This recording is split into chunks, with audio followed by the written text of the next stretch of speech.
আজি মোৰ নিজৰ ঘৰ মই নিজে নিজ কৰি আছো। এইটো আছিল মোৰ ঘৰ, এইটো মোৰ নিজৰ ঘৰ, এইটো মোৰ নিজৰ ঘৰ। আজি মই নিজে নিজ কৰিব লগা হৈছে। এইখন হ'ল মোৰ ঘৰ। চাওক, আজি হিমন্ত বিশ্ব শৰ্মা ডাঙৰীয়া সেই কথাটো অলপ চিন্তা কৰিব লাগিছিল যে আমাৰ বিদ্যাপাৰা বেতবাৰী অঞ্চলৰ কেনেকুৱা ধৰণৰ চলি আছে। এই কথাটো একবাৰো আমাৰ হিমন্ত ছাৰে একবাৰো অলপ চিন্তা নকৰিল। আজি মোৰ নিজৰ ঘৰ মই নিজে নিজ কৰি আছো। এইটো আছিল মোৰ ঘৰ, মই এইটো ৰুমতে মই পঢ়া শুনা কৰিছিলো। কেতিয়াবা বাতৰি কাকত বজাৰৰ পৰা আনি বৈ ইয়াতে ষ্টাডি কৰিছিলো।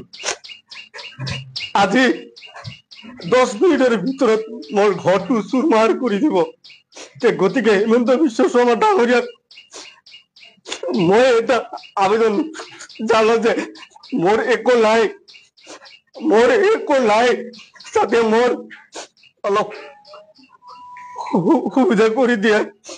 আৰু দেখাম মোৰ কেনেকুৱা আছিল। এইটো মোৰ ল'ৰা ছোৱালী ইয়াতে আছিল।